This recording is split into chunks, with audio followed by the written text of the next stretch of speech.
அன்றைய காலத்துல ஒவ்வொரு மலைகளும் ஒவ்வொரு பயன்பாட்டுக்கு இருந்திருக்குங்க. ஒவ்வொரு மலைகள்லயும் வந்து பாத்தீங்கன்னா பல குறியீடுகளும் கல்வெட்டுகளும் அதே போன்று மலைகள்ல மருத்துவம் பார்த்திருக்காங்க. நம்ம பல மலைகளை காணொலியில பதிவு பண்ணியிருப்போம். அது போன்றுதான் திருவண்ணாமலை மாவட்டம் போலூர் என்னும் ஊர்ல செங்கம் போற வழியில வலதுபுறமா ஒரு மலையில வந்து பாத்தீங்கன்னா ஒரு அற்புதமான ஒரு குறியீடை பார்க்க முடிஞ்சுச்சு. அதுதான் உங்களுக்கு தெரியப்படுத்தலான்னு தான் இந்த காணொலி.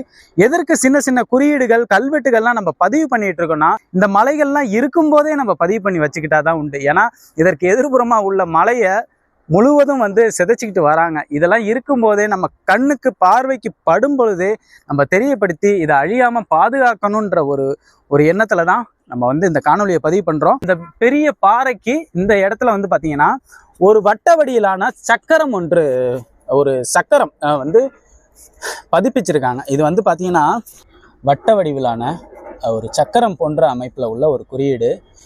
இது சின்ன ஒரு குறியீடாக இருக்கலாம், இது சாதாரணமாக இருக்கலாம். ஆனால் இதற்கு பின்னாடி ஏதோ ஒரு வரலாறு, யாரோ ஒருவரால் ஏதோ ஒரு காரணத்துக்காக இது வந்து பதிப்பிக்கப்பட்டிருக்குன்னு தான் சொல்லலாம். அதே போல் இந்த மலையிலே வந்து பார்த்திங்கன்னா ஒரு மருந்து அரைக்கிறதுக்கான உரல் போன்ற ஒரு அமைப்பும் இந்த இடத்துல இருக்குது. அதையும் காமிக்கிறேன்.